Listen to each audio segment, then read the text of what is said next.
जय श्री राधे। नीरा में ज्योतिष के मंच पे आपका स्वागत है। आज की हम इस ज्योतिषीय चर्चा में फोर्थ हाउस पे चर्चा करने जा रहे हैं। फोर्थ हाउस आपके जन्म कुंडली में और आपके जीवन में एक बहुत ही महत्वपूर्ण हाउस बन जाता है। उसका कारण बहुत ही सिंपल है। आप अपने जीवन में कुछ भी अचीव कर लें, लेकिन उसका अल्टीमेट जो आपका गोल रहता है वो शांति ही होती है। किसी भी चीज़ की जब आप डिजायर करते हैं तो उसका जो अंतिम गोल होता है उससे आप शांति ही प्राप्त करना चाहते हैं।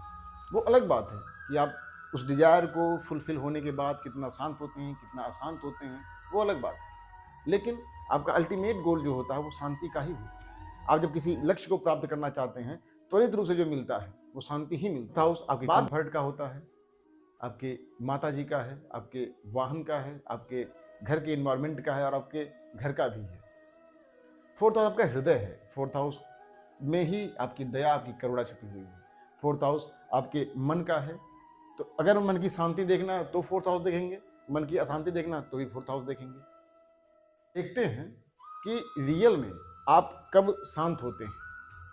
हम यहाँ पे जो बेसिक कॉन्सेप्ट है एस्ट्रोलॉजी की, उस पर बात नहीं करने जा रहे हैं। हम थोड़ा सा हट के आध्यात्मिक पहलू की बात करने जा रहे हैं फोर्थ हाउस में।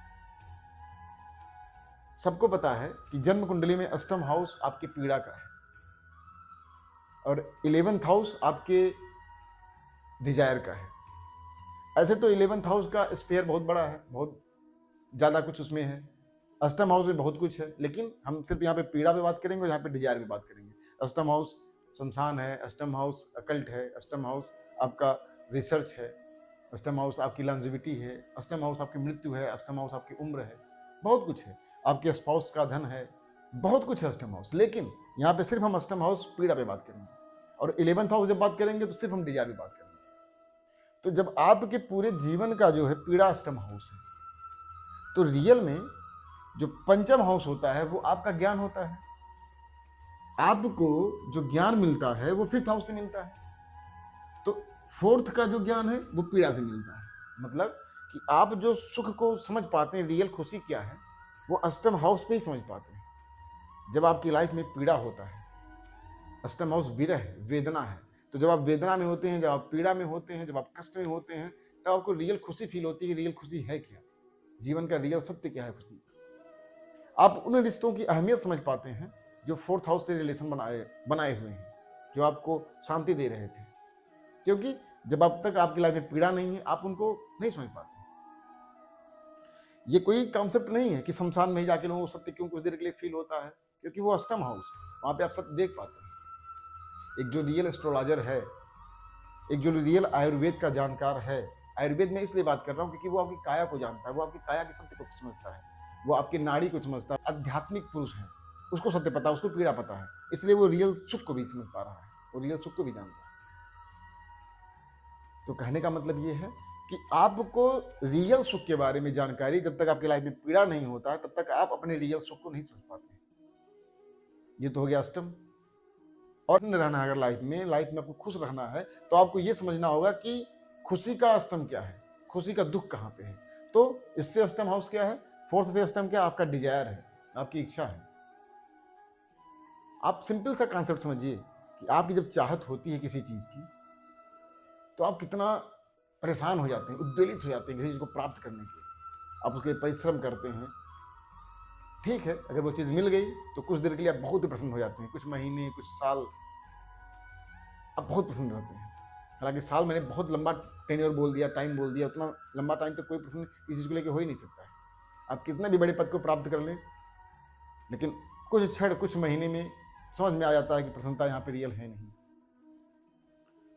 तो कहने का मतलब क्या है, अगर आपको चाहत किसी चीज की है तो अगर वो फुलफिल हो रहा है तो भी जब तक फुलफिल हो रहा है तब तक की यात्रा में आपको खुशी हो रही है। फुलफिल नहीं हुआ तो उतने ही अशांत हो रहे हैं, उतने परेशान हो रहे हैं। तो रियल कॉन्सेप्ट है कि अगर आप अपने 11th हाउस को कंट्रोल कर लें, मतलब फोर्थ से अष्टम। फोर्थ की पीड़ा क्या है, एकादश। आपकी जीवन की पीड़ा क्या है, अष्टम। और फोर्थ की पीड़ा क्या है, आपका डिजायर, एकादश हाउस। तो अगर आपने अपनी चाहत को कंट्रोल कर लिया, अपने अपने डिजायर को कंट्रोल कर लिया, तो आप अंतर मन से, आप हृदय से बहुत ही आनंदित हो जाएंगे। जिस चीज का अस्तित्व ही ना हो, जिस चीज का मतलब एग्जिस्टेंस ही ना हो, उस चीज से कैसे आपको पेन मिलने वाला। फॉर एग्जाम्पल, मैं बहुत छोटा सा एग्जाम्पल आपको समझा रहा हूँ। बात एस्ट्रोलॉजी की हो रही है, लेकिन आपको लग रहा हो कि मैं आध्यात्मिक प्रदर्शन में बात कर रहा हूँ, आपको ऐसा फील हो रहा होगा कि मैं किसी फिलोसफी बात कर रहा हूँ। लेकिन मैं बहुत सिंपल सा एग्जाम्पल दे रहा हूँ। आपको इस पेन की डिजायर थी, आपको आपको चाहत थी इस पेन की, आपने इसके लिए प्रयास किया प्राप्त हो जाए, किन्हीं कारणों से आपको ये प्राप्त नहीं हुई। एक नकारात्मक पहलू लेके रखते हैं कि किन्हीं कारणों से प्राप्त नहीं हुई, आपको दुख होगा, विक्षोभ होगा, मन आपका अशांत हो जाएगा, आप डिप्रेशन में भी जा सकते हैं। और अगर ये आपको प्राप्त हो गई तो कुछ क्षण, एक समयावधि होती है हर टर्म की। तो अगर आपकी डिजायर है, नीड है, आवश्यकता है, उसका अलग पहलू। लेकिन अगर आपकी डिजायर है, आपकी चाहत है, तो कुछ देर के लिए आप एक अलग डोमेन में रहेंगे, आपको बहुत ही प्रसन्नता फील होगी और आपको लगेगा कि रियल हैप्पीनेस लाइफ की है, लेकिन वो क्षण भर का होता है। फिर चीजें बीत जाती हैं, और जब चीजें बीत जाती हैं तो आप अलग तलाश में रहते हैं, अलग डिजायर की तलाश में रहते हैं। लेकिन अगर इसी वस्तु, जिस वस्तु की आप चाहत में थे, जिसको आपने चाहत बनाया था, अगर इसी चाहत को खत्म कर दिया जाए, मतलब इसके पीछे दौड़ा ना जाए, इसके पीछे भागा ना जाए, इसका अस्तित्व खत्म हो जाएगा। आपको मिले या ना मिले फर्क नहीं पड़ता है। तो जब इसका अस्तित्व खत्म हो गया तो इसके द्वारा आपको पेन मिलना खत्म हो गया। चीजें वही रहेंगी, अवस्थाएं वही रहेंगी, प्रॉब्लम्स वही रहेंगी, समस्याएं वही रहेंगी, लेकिन उस वस्तु का अस्तित्व तो आपके लिए खत्म हो गया। और जहां जिस चीज का एग्जिस्टेंस खत्म होता है, उस चीज से जितनी भी चीजें आपके सामने होने वाली होती हैं वो भी खत्म हो जाती हैं, वो प्रभावित नहीं कर पाती हैं आपको। और सिंपल सी बात है, इसी को बोलते हैं डिटैचमेंट, अलगाव। चीजों के होते हुए भी उससे अलगाव की स्थिति, ये होता है फोर्थ से अष्टम।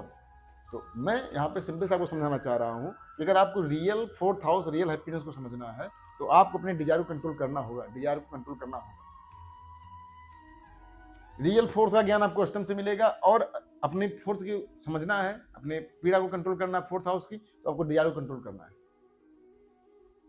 अब मैं एक बहुत ही सिंपल एग्जाम्पल चार से आपको समझाऊंगा कि कोई ग्रह अगर फोर्थ हाउस में बैठा हुआ हो, किसी ग्रह की फोर्थ हाउस पे दृष्टि पड़ रही हो, और फोर्थ हाउस का कारक ग्रह कहीं बैठा हुआ हो, तो इन तीनों कंडीशन में कैसे आप अपने मन को, कैसे अपने आंतरिक मन को कंप्लीट कर पाते हैं, समझा पाते हैं और अपने अशांत मन को शांत कर पाते हैं। फॉर एग्जाम्पल, मेष लग्न कुंडली में ही सबसे बेहतरीन प्लेनेट, जो सबसे अच्छा प्लेनेट माना जाएगा, वो गुरु माना जाएगा। गुरु आपका भाग्य है। हम कुछ देर के लिए मान लेते हैं कि गुरु ही आपके फोर्थ हाउस में बैठा हुआ है। जैसे गुरु यहाँ पे भाग्य से, अब गुरु भाग्य का मालिक होकर उच्च का बैठ गया। अब इसके कई प्रारूप बनते हैं। इसको एक्सप्लेन करने के लिए कई एस्ट्रोलॉजर कई तरह से बात बोलेंगे। कुछ लोग बोलेंगे कि आपका भाग्य उन्नति आपके घर पे होगा, आपको होम एनवायरमेंट रहना है। तो वहीं ये द्वादश का भी स्वामी है, तो कुछ लोग बोलेंगे नहीं, विदेश का कारक ग्रह बैठ गया है फोर्थ में उच्च का होके, तो आपको विदेश जाना चाहिए। लेकिन इन दोनों चीजों में एक एक सिमिलरिटी है गुरु का जो आध्यात्मिक पहलू है, ज्ञान है, धर्म है, अध्यात्म है। तो अगर आपके मन की शांति की बात की जाए, तो अगर ये व्यक्ति चाहे विदेश में रहे चाहे घर में रहे, लेकिन अगर इसने अपने आप को आध्यात्मिक स्तर पे क्लाइन कर लिया, एक संबंधित कर दिया, स्पिरिचुअलिटी मिला के कर दिया, तो ये चाहे विदेश में रहे चाहे घर में रहे, ये शांत रहेगा मन से। अब ये घर पे रहेगा तो इसका भाग्योन्नति भी होगी, क्योंकि इसने अपने मन को क्या कर लिया, मन को शांत कर लिया। एक बहुत ही बेहतरीन योग जो कुंडली में बहुत ही इसमें ख्याति मिल रहा है, बृहस्पति केतु का, गुरु केतु का। कुछ देर के लिए यहाँ पे केतु भी बैठ जाए, एक बहुत ही डिवाइन संयोग है। लेकिन अब जिसने एस्ट्रोलॉजी नहीं समझा, जिसने अध्यात्म को नहीं समझा, उसके लिए बहुत बड़ा दुर्योग बन जाएगा, क्योंकि इसका मन, क्योंकि ये छोड़ पाएगा नहीं, डिटैच हो नहीं पाएगा। केतु क्या कहता है, डिटैच करने के लिए बोल रहा है। गुरु भी क्या कह रहा है, द्वादश। द्वादश मतलब क्या है, त्याग, दूरी बनाने का, व्यय करने का है, छोड़ने का है। अब छोड़ने का कारक ग्रह फोर्थ में आ गया, मतलब क्या कर, आपको त्याग करना, चीजों को छोड़ना है। केतु अगर आपको अलग होना है, छोड़ना है, त्याग करना है। और अगर नहीं कर पा रहे हैं तो क्या करेंगे, आप फंसे रहेंगे, बंधे रहेंगे। मतलब जो आपका सबसे बेहतरीन योग कुंडली का हो सकता है, वही आपके लिए दुर्योग का काम करने लगता है। बृहस्पति उच्च का होके भी आपको परिणाम नहीं दे पाता। लेकिन वहीं अगर आप मेडिटेशन करने लगे, आप आध्यात्मिक हो गए, आपको छोड़ना सीखने में आ गया कि क्या चीज आपको छोड़ना है, क्या चीज आपको प्राप्त करना है। यकीन मानिए, आपसे आनंदित जीवन कोई जी ही नहीं पाएगा बृहस्पति केतु फोर्थ का लेके, खासकर मेष लग्न के लिए। आप किसी भी लग्न के जातक हो, अगर आपका द्वादश का स्वामी फोर्थ में आ गया, कहने का मतलब क्या है कि आपको अपने मन से आध्यात्मिक होना है, स्पिरिचुअलिटी की ओर बढ़ना है, योग क्रिया की ओर बढ़ना है। केतु का संबंध फोर्थ हाउस से आ जाए तो भी आपको स्पिरिचुअलिटी की ओर बढ़ना है, आध्यात्मिक की ओर बढ़ना है, मेडिटेट करना है, अपने आपको मेडिटेशन की ओर ले जाना, त्याग करना है। अच्छा, सिंपल सा बात है कि क्या हर कोई त्याग करने के लिए बना है? हर कोई त्याग करेगा तो ही वो प्रसन्न रह पाएगा? ऐसे कौन से लोग हैं जिनको चीज़ों के पीछे भागना है, उसमें उनको प्रसन्नता मिलती है, खुश होते हैं? मैं बता दूं, खुश और आनंद में बहुत डिफरेंस है। लोग भाग के भी पीछे खुश हो जाते हैं, लेकिन आनंद में पीछे भाग के नहीं। फिफ्थ हाउस आपके रियल आनंद का है। फिफ्थ हाउस में जब चर्चा होगी तब बताएंगे रियल आनंद फिफ्थ हाउस है। प्रसन्नता की बात हो रही है तो फोर्थ हाउस है। सिर्फ मन की शांति की बात हो रही है फोर्थ हाउस है, लेकिन जहां आत्मा की शांति की बात होगी वो फिफ्थ हाउस है। अभी मैं बात करूंगा आने वाले टाइम में। तो हम बता रहे हैं कि ऐसे कौन से लोग हैं जो भाग के भी खुश हो रहे हैं, किसी चीजों के पीछे भाग रहे हैं वहां पे भी खुश हो रहे हैं। अब फॉर एग्जाम्पल, मान लीजिए किसी का सेकंड लॉर्ड, धन का स्वामी, कुटुंब का स्वामी आगे आपके फोर्थ हाउस बैठ गया। मान लीजिए यहाँ पे शुक्र है, शुक्र यहाँ पे आके बैठ गया। अब ऐसे व्यक्ति की शांति अशांति, उसका होम एनवायरमेंट, उसका पैसा, उसकी वाणी पूरी तरह से प्रभावित कर रही है। शुक्र यहाँ पे धन का साधन है। अब ऐसे व्यक्ति के अगर पास धनागमन चल रहा है, धन आ रहा है, बहुत ही प्रसन्न है। चाहे कितना भी पीड़ा हो, चाहे कितना भी दिक्कत हो, मन अशांत नहीं रहने वाला इस व्यक्ति का, क्योंकि सेकंड हाउस का लॉर्ड इसके फोर्थ हाउस में आ गया। अब इसके घर में कुछ दिक्कतें आ रही हों, कुटुंब में कुछ दिक्कतें आ रही हैं, तब भी इसका मन शांत हो जाएगा, क्योंकि यहाँ पे फोर्थ हाउस की जड़ में सेकंड हाउस का लॉर्ड बैठ गया है। इसको ढंग का अगर भोजन नहीं मिला जो ये चाह रहा हो, तो भी इसको दिक्कत हो जाएगा, क्योंकि सेकंड हाउस आपके फूड का भी, आपके भोजन का भी। मान लीजिए यहाँ पे फिफ्थ का लॉर्ड आके बैठ गया, सूर्य फिफ्थ का लॉर्ड आके बैठ गया। अब सूर्य क्या है? फिफ्थ हाउस है, आपके ज्ञान का है, आपके स्किल का है, आपके बच्चों का है, आपके प्रेम का है। अब ऐसे व्यक्ति का मन पूर्णतः प्रेम के द्वारा कंट्रोल है। ऐसे व्यक्ति का मन उसके बच्चों के द्वारा कंट्रोल है। ऐसे व्यक्ति का मन जब वो कुछ नई चीज सीखता है तो बहुत आनंदित होता है, बहुत प्रसन्न होता है। तो सिंपल सा कॉन्सेप्ट यह है कि जिस हाउस का लॉर्ड आपके फोर्थ हाउस में आके बैठ गया, उस हाउस के कारकत्व के द्वारा, उस प्लैनेट के कारकत्व के द्वारा आपके मन की शांति और अशांति बिलोंग करती है। ऐसा नहीं है कि बृहस्पति ही आध्यात्मिक बना रहा है। फोर्थ हाउस पे जिस हाउस का लॉर्ड बैठेगा, त्याग नहीं करना है। त्याग तभी करना है जब आप रियल में आध्यात्मिक बनना चाहें, रियल में इस पेन को, नहीं तो आपको कुछ भी प्राप्त हो जाए, अगर आप 11th हाउस को कंट्रोल नहीं कर रहे हैं तो पैसा जब तक आएगा तब तक आप शांत रहेंगे। लेकिन ऐसी क्या स्थिति है कि शुक्र फोर्थ में बैठा भी हो, पैसा आ भी ना रहा हो, तो भी आप शांत हो, अपने डिजायर को कंट्रोल कर लो,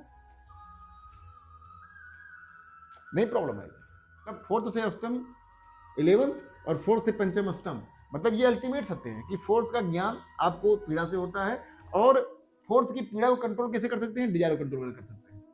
तो ये अल्टीमेट सत्य था। अब मान चलिए फॉर एग्जाम्पल मैं एक दृष्टि संबंध भी ले लेता हूं। मान चलिए कि शनि यहाँ पे 7th में उच्च का बैठा हुआ है। अब इसका 10th हाउस दशम का लॉर्ड और एकादश का लॉर्ड है, और 7 से इसकी दसवीं दृष्टि फोर्थ हाउस से पड़ रही है। तो ये भी कहीं ना कहीं आपके मन को कंट्रोल कर रहा है, आपके मन की शांति को कंट्रोल कर रहा है। तो अब शनि रियल में क्या है? एक तरह से काल है, आपके पेशेंस की परीक्षा लेता है, बहुत ही स्लो प्लैनेट है, बहुत स्लो मूविंग करता है। तो ये क्या करेगा? पूरी तरह से आपके मन को डिप्रेशन करने वाला है, आपको डिप्रेस करने वाला है, आपके पेशेंस की परीक्षा ले रहा है, हर काम में आपको स्लो कर देगा।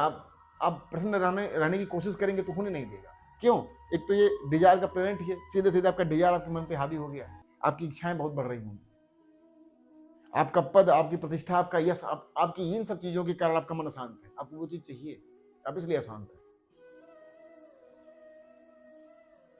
तो ये हो गया दृष्टि संबंध, जिस प्लेनेट का जिस हाउस से पड़ रहा है उस हाउस का भी संबंध मिल जाएगा। अब मान लीजिए फोर्थ हाउस का लॉर्ड कहाँ बैठा हुआ है?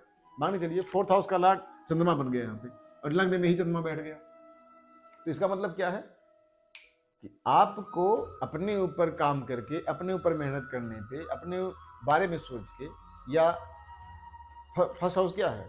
जब आपको पद मिलता है, प्रतिष्ठा मिलता है, तो भी आप खुश की प्रसन्नता का अनुभव करेंगे, क्योंकि फर्स्ट हाउस क्या है? आपकी खुद को रिप्रेजेंट करने का तरीका है, कैसे समाज में आपको लोग जान रहे हैं। तो जहां भी फोर्थ हाउस का लॉर्ड बैठेगा, वो हाउस भी आपकी प्रसन्नता का बहुत बड़ा कारण बन जाता है। तो हमने एक कोशिश की फोर्थ हाउस की एक एस्ट्रोलॉजिकली जो एक फिलॉसफी है प्रसन्न होने का और अपने मन को शांत करने का, हमने उस पर बात करने की कोशिश की है। उम्मीद है कि आपको ये समझ में आया होगा और अपने आप जन्म कुंडली को देख के अपने मन को, अपने फोर्थ हाउस को समझ पाएंगे। यहाँ पे मैंने भौतिक सुखों में बात नहीं की है, मैंने आध्यात्मिक पद्धति से बात की है। बहुत ही बड़ा स्फेयर बन जाता है हर हाउस का, घंटों बोला जाए तो भी वो कमी पड़ जाता है। खूब प्रसन्न रहें, खूब आनंदित रहें और निरामय ज्योति से बने रहने के लिए बहुत बहुत धन्यवाद। जय श्री राधे।